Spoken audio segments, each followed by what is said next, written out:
अस्सलाम वालेकुम students, my name is Madiha. इस वीडियो के अंदर हम एक्टिव पैसिव वॉइस को देखेंगे, इसके रूल्स को देखेंगे कि एक्टिव से जब एक सेंटेंस होता है तो उसको पैसिव वॉइस में कैसे कन्वर्ट करना होता है। तो first of all active voice आपके पास एक ऐसा सेंटेंस होता है जिसके अंदर सब्जेक्ट कोई काम एक्शन करता है डायरेक्टली, यानी सब्जेक्ट ने कोई काम किया, हमें डायरेक्टली पता चल गया। लेकिन जो पैसिव वॉइस होता है इसके अंदर हमें ऐसा लगता है कि जो सब्जेक्ट है वो एक्शन रिसीव कर रहा है, यानी कि जो एक्शन है वो सब्जेक्ट कर नहीं रहा बल्कि उससे करवाया जा रहा है।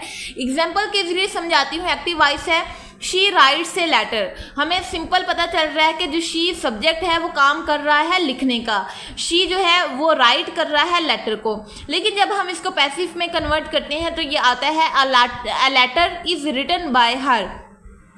तो इस सेंटेंस में देखें, ऐसे लग रहा है कि जो शी है यानी कि जो सब्जेक्ट है उससे काम करवाया जा रहा है, उससे लेटर राइट करवाया जा रहा है। तो ऐसा सेंटेंस जिसके अंदर डायरेक्टली सब्जेक्ट अपना काम परफॉर्म करता है, एक्शन परफॉर्म करता है, वो एक्टिव वॉइस होता है। और पैसिव वॉइस वो होता है in this the subject receives the action, the emphasis shift from the doer of the action to the receiver of the action। यानी कि जो काम करने वाला है वो इतना वाज़ेह नहीं होता, बल्कि जो काम जो काम कर रहा है या जो काम करवाया जा रहा है वो ज़्यादा एम्फिसाइज होता है, यानी उसके ऊपर ज़्यादा जोर दिया जाता है इस सेंटेंस के अंदर, यानी कि पैसिव वॉइस के अंदर। तो हम इसके रूल्स देख लेते हैं कि हमने किस तरीके से एक्टिव को पैसिव के अंदर कन्वर्ट करना है। तो पहला रूल ये है पोजीशन स्वैपिंग, यानी कि the subject of the active sentence becomes the object in the passive, यानी कि सब्जेक्ट जो एक्टिव वॉइस के अंदर होता है वो पैसिव वॉइस के अंदर ऑब्जेक्ट बन जाता है। And the object of the active sentence becomes the subject in the passive, यानी कि एक सेंटेंस है आपका एक्टिव, एक है passive.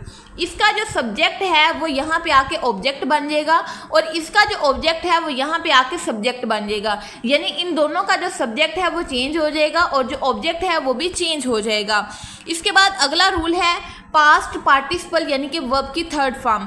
The main verb is always converted into its third form, यानी कि past participle in the passive voice regardless of the active sentence tenses, यानी कि जो एक्टिव वॉइस है, एक्टिव वॉइस का जो सेंटेंस है ये चाहे किसी भी टेंस के अंदर है, प्रेजेंट में है, पास्ट में है, कंटिन्यूस में है, फ्यूचर में है, यानी कि किसी भी टेंस के अंदर है। जब हम इसको पैसिव में चेंज करेंगे तो हमेशा यहाँ पे वर्ब की थर्ड फॉर्म लगेगी, वर्ब की हम थर्ड फॉर्म लगाएंगे हर एक पैसिव वॉइस के अंदर। ये है सेकंड वाला रूल। और इससे अगला रूल है यूज़ ऑफ प्रेपोजिशन बाय, कि ये जो वर्ड बाय है ना ये हम हमेशा इस्तेमाल करते हैं पैसिव वॉइस के अंदर to introduce right before the new object, यानी कि जो ओरिजिनल हमारा एक्टिव वॉइस होता है उसके अंदर सब्जेक्ट जो होता है, जब हम उसको पैसिव वॉइस के ऑब्जेक्ट के अंदर चेंज करेंगे तो उससे पहले हम बाय लगाएंगे। ये एक रूल है, यानी कि बाय एक प्रेपोजिशन है ना, तो इसलिए इसका यूज़ ऑफ प्रेपोजिशन रूल इसको कहते हैं कि the preposition by is typically introduced right before the new object, यानी कि जो नया ऑब्जेक्ट होता है उससे पहले हमने बाय लगाना होता है। इसके बाद अगला इसका रूल ये है helper verb, a suitable form of the auxiliary verb, यानी is, am, are, was, were, been, being is added to the based on the tense of the active verb, यानी कि एक्टिव से जब आप पैसिव में convert करते हैं तो आपने सिर्फ हेल्पिंग वर्ब याद करनी होती हैं कि अगर इस टेंस का फिक्रा आएगा, हमने इसको पैसिव में चेंज करना है तो उसके साथ ये वाले हेल्पिंग वर्ब्स आएंगे। आगे मैं आपको ये चीज़ दोबारा समझाती हूँ तो अच्छे से समझ आएगी। और पहले हम देख लेते हैं कि प्रोनाउंस इसके कैसे चेंज होंगे। जैसे कि हमने डायरेक्ट इनडायरेक्ट में देखा था कि प्रोनाउंस चेंज होते हैं, इसी तरह एक्टिव पैसिव में भी ये प्रोनाउंस चेंज होते हैं। आई है तो ये मी में चेंज हो जाएगा, वी है तो ये अस में चेंज हो जाएगा, यू है तो ये यू ही रहेगा, ही है तो ये हिम में चेंज हो जाएगा, शी है तो ये हर में चेंज हो जाएगा, दे है तो ये दम में चेंज हो जाएगा। ये पहले आपने प्रोनाउन की चेंजिंग याद करनी है, उसके बाद आपने ये एग्जाम्पल्स पढ़नी है तो आपको ये अच्छे से क्लियर हो जाएगा। इसके बाद हमने देखना है कि टेंस की कन्वर्जन कैसे होती है। जैसे कि मैंने आपको शुरू पे बताया था ये वाला रूल पहली स्लाइड के अंदर कि इसके जो टेंस हैं वो सब में वर्ब की थर्ड फॉर्म इस्तेमाल होती है, लेकिन इसके जो हेल्पिंग वर्ब हैं ये चेंज होते हैं। अब हम इन्हीं हेल्पिंग वर्ब्स को देखेंगे कि कौन से टेंस अगर आ जाए तो उसका हेल्पिंग वर्ब क्या चेंज होगा। तो सबसे पहले आपके पास है प्रेजेंट सिंपल। एक्टिव वॉइस के अंदर क्या होता है, वर्ब की फर्स्ट फॉर्म लगाते हैं, ऑब्जेक्ट लगाते हैं। लेकिन जब हम इसको पैसिव में चेंज करेंगे तो इज एम आर का हेल्पिंग वर्ब लगाएंगे और सबके साथ वर्ब की थर्ड फॉर्म आएगी, कोई भी टेंस आ जाए। तो अब मैं ये बात रिपीट नहीं करूँगी, सिर्फ मैं आपको हेल्पिंग वर्ब्स का बताऊंगी। इसी तरह प्रेजेंट कंटिन्यूअस जब आ जाता है तो उसके जो एक्टिव वॉइस होता है उसमें इज एम आर हम लगाते हैं हेल्पिंग वर्ब। लेकिन जब हम इसको पैसिव में चेंज करेंगे तो इज एम आर के साथ बीइंग का एडिशन कर देंगे, यानी BEING लगा देंगे साथ में हेल्पिंग वर्ब के, यानी हेल्पिंग वर्ब यही रहेंगे प्रेजेंट कंटिन्यूअस में, लेकिन बीइंग का एडिशन करना होगा। इसी तरह जो प्रेजेंट परफेक्ट है इसमें हैज़ या हैव हेल्पिंग वर्ब लगते हैं, लेकिन जब हम इसको पैसिव में चेंज करेंगे तो यही हैज़ और हैव रहेंगे, लेकिन दरमियान में BEN बीन का एडिशन हो जाएगा। इसी तरह जो पास्ट सिंपल है इसमें वर्ब की सेकंड फॉर्म लगती है और साथ में ऑब्जेक्ट लगता है, लेकिन जब हम इसको पैसिव में चेंज करेंगे तो वाज वर हम इसके साथ हेल्पिंग वर्ब लगाएंगे। इसी तरह जो पास्ट कंटिन्यूअस का टेंस होता है उसमें वाज वर लगा होता है as a helping verb active voice के अंदर। तो जब हम इसको पैसिव में चेंज करेंगे तो वाज वर के साथ हमने BEING का एडिशन कर देना है। अब यहाँ पे मैं एक छोटी सी आपको बात बताना चाहती हूँ कि कंटिन्यूअस के जितने भी टेंस होते हैं ना, लाइक ये भी कंटिन्यूअस है, ये भी कंटिन्यूअस है, तो इनके साथ BEING लगता है। तो ये आप अगर याद कर लेंगे तो दो टेंसेस के जो हेल्पिंग वर्ब हैं वो तो आपको ऐसे ही चुटकी बजाते याद हो जाएंगे। अब आपने इन हेल्पिंग वर्ब्स को पढ़ लिया कि एक्टिव में ये हेल्पिंग वर्ब होता है, पैसिव में आके ये हो जाता है। अब आपने इसकी एग्जांपल्स पढ़नी है तो आपको अच्छे से समझ आ जाएगी। इसके बाद ये है कि अगर आपके पास एक्टिव वॉइस के अंदर इंटेरोगेटिव सेंटेंस आ जाता है तो आपने इसको पैसिव वॉइस के अंदर कैसे चेंज करना है। तो ये है convert question using these baseline figures.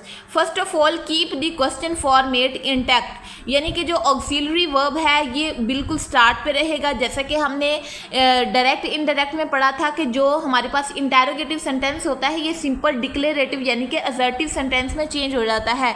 लेकिन ये जो एक्टिव पैसिव है इसमें ऐसा कुछ नहीं होता। इसमें जो क्वेश्चन है ये फॉर्मेट एज इट इज़ रहता है, एग्जैक्ट इंटैक्ट वैसा ही रहता है जैसा कि हमें एक्टिव वॉइस के अंदर दिया गया है। और अगर हमारे पास हु क्वेश्चन आ जाता है, यानी कि जो हमारे पास हु वाला इंटेरोगेटिव क्वेश्चन आ जाता है तो हु को हमने बाय हुम के अंदर चेंज करना होता है। एक्टिव पैसिव के अंदर हु जो है ये बाय हुम के अंदर चेंज होता है और हम इसको भी सेंटेंस के बिल्कुल स्टार्ट पे लिखते हैं। और अगर आपके पास हुम आ जाता है और हुम को आपने कन्वर्ट करना होता है हु के अंदर, यानी कि सिंपल जो आपके पास हुम आ गया तो उसको आपने हु के अंदर कन्वर्ट कर दिया। इसके बाद आगे वाला इंटेरोगेटिव सेंटेंस का यानी रूल है कि जब हम इसको एक्टिव से पैसिव में चेंज करेंगे तो जो डू है, डज है, डिड है, अगर तो इनसे हमारा क्वेश्चन स्टार्ट हो रहा है इंटेरोगेटिव सेंटेंस और हमने इसको पैसिव में चेंज करना है तो हम इज, एम, आर, वाज, वर लगा देंगे अकॉर्डिंगली। यानी डू के बाद हम डू, डज या फिर डिड है तो इसकी जगह पे हम इज, एम, आर में से कोई एक लगाएंगे, और अगर डू, डज है तो इसकी जगह पे इज, एम, आर लगाएंगे यानी अकॉर्डिंगली। और अगर हम आपके पास डिड है तो डिड की जगह पे आप वाज या फिर वर लगाएंगे, यानी सिंगुलर और प्लूरल के हिसाब से। ये आपने पढ़ लिए इंटेरोगेटिव सेंटेंस को किस तरीके से आपने पैसिव में चेंज करना है, ये रूल्स। अब हम इसके एग्जांपल्स पढ़ते हैं। एक्टिव वॉइस है हु रोट दिस बुक, तो हमने रूल के अंदर पढ़ा है कि हु को बाय हुम में चेंज करते हैं, और हु रोट दिस बुक ये है आपके पास पास्ट सिंपल का टेंस। और हमने ये रूल पढ़ा है कि पास्ट सिंपल के टेंस को जब हम पैसिव में चेंज करते हैं तो वाज लगाते हैं ऐसे हेल्पिंग वर्ब, और रोट की थर्ड फॉर्म है रिटन। तो हमने क्या किया, by whom was this book written, तो रिटन हमने थर्ड फॉर्म लगा दी, हु को बाय होम में चेंज कर दिया और वाज हेल्पिंग वर्ब लगा लिया, और साथ में लास्ट में हमने क्वेश्चन मार्क इसलिए लगाया क्योंकि हमने पढ़ा है कि जो एक्टिव से पैसिव में चेंज करते वक्त ये जो क्वेश्चन मार्क है ये ख़त्म नहीं होता जैसा कि डायरेक्ट इनडायरेक्ट में होता था।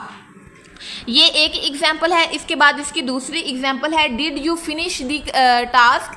तो हमने पढ़ा है कि जो डिड है ये वाज या वर में से किसी एक में चेंज होता है, तो यहाँ पे हम इसको वाज में चेंज करेंगे, और did you finish the task यहाँ पे फिनिश की जगह पे फिनिश्ड आ जाएगा और बाय यू आ जाएगा, क्योंकि हमने पढ़ा है कि जो यू है ये यू में ही रहता है, ये चेंज नहीं होता प्रोनाउन की चेंजिंग में, और लास्ट में question mark as it is आ जाएगा। आई होप सो कि इंटेरोगेटिव सेंटेंस को एक्टिव से किस तरीके से से पैसिव में कन्वर्ट करना है, ये आपको समझ आ गया होगा। इसके बाद हम देखते हैं कि इंपैरेटिव सेंटेंस अगर एक्टिव में आ जाता है तो उसको हमने पैसिव में कैसे चेंज करना है। तो imperative sentence basically command, request और एडवाइस वाले फिक्रे होते हैं, और इसमें आपने क्या करना होता है, ये वाला फार्मूला इस्तेमाल करना है। यानी आपने लेट लगाना है, फिर ऑब्जेक्ट लगाना है, फिर बी लगाना है, फिर पास्ट पार्टिसिपल लगाना है। ये आपने स्ट्रक्चर जुबानी याद करना है कि जो भी इंपैरेटिव सेंटेंस आ जाएगा तो आपने इस फार्मूले के अकॉर्डिंग उसको पैसिव वॉइस के अंदर कन्वर्ट करना है। इसी तरह अगर आपके पास एडवाइस या सजेशन आ जाती है तो उसके लिए आपने ये वाला फार्मूला याद करना है, और अगर आपके पास कोई रिक्वेस्ट आ जाती है तो उसके लिए आपने ये वाला फार्मूला याद करना है। तो आपके पास जो इंपैरेटिव सेंटेंस है वो चेंज हो जाएगा एक्टिव से पैसिव वॉइस के अंदर। जब आप ये वाले सारे रूल ज़ुबानी याद कर लें उसके बाद आपने इस एग्जांपल्स को ज़ुबानी सॉल्व करना है, यानी कि आपने एक्टिव देखना है, पैसिव खुद से बनाना है, फिर आपने इसको यहाँ से देखना है करेक्ट आंसर, फिर आपने ये वाला एक्टिव पढ़ना है, पैसिव खुद से बनाना है, इस तरह ये वाला एक्टिव आपने पढ़ना है और पैसिव नहीं देखना और पैसिव को आपने खुद से बनाना है। तो आपको इंपैरेटिव सेंटेंस को एक्टिव से किस तरीके से पैसिव में चेंज करना है ये समझ आ जाएगी। इसके बाद है इंट्रांजिटिव वर्ब जो होते हैं उनको आपने किस तरीके से पैसिव वॉइस के अंदर चेंज करना है। तो जैसे कि हमने अपने वर्ब के टॉपिक में पढ़ा था कि ट्रांजिटिव क्या वर्ब होता है और इनट्रांजिटिव कौन सा होता है। तो बेसिकली ट्रांजिटिव वर्ब वो होता है जिसके बाद कोई ना कोई ऑब्जेक्ट लगा होता है, और ये जो इनट्रांजिटिव है यहाँ पे ये एक ऐसा वर्ब होता है जिसके बाद ऑब्जेक्ट नहीं लगा होता। तो जो इनट्रांजिटिव वर्ब्स होते हैं उनको हम पैसिव में चेंज ही नहीं कर सकते, क्योंकि पैसिव में चेंज करने के लिए हमें ऑब्जेक्ट चाहिए, डायरेक्ट ऑब्जेक्ट चाहिए जिसको हम पैसिव वॉइस के अंदर चेंज करेंगे। तो चूंकि इनट्रांजिटिव वर्ब में कोई भी हमारे पास डायरेक्ट ऑब्जेक्ट नहीं होता है इसलिए ये पैसिव वॉइस के अंदर चेंज नहीं होते, और ये इसकी रीजन लिखी हुई है। Since there is no object to receive the action there is no candidate to occupy the subject position in the passive structure, यानी कि पैसिव स्ट्रक्चर ही हमारा कंप्लीट नहीं बनेगा।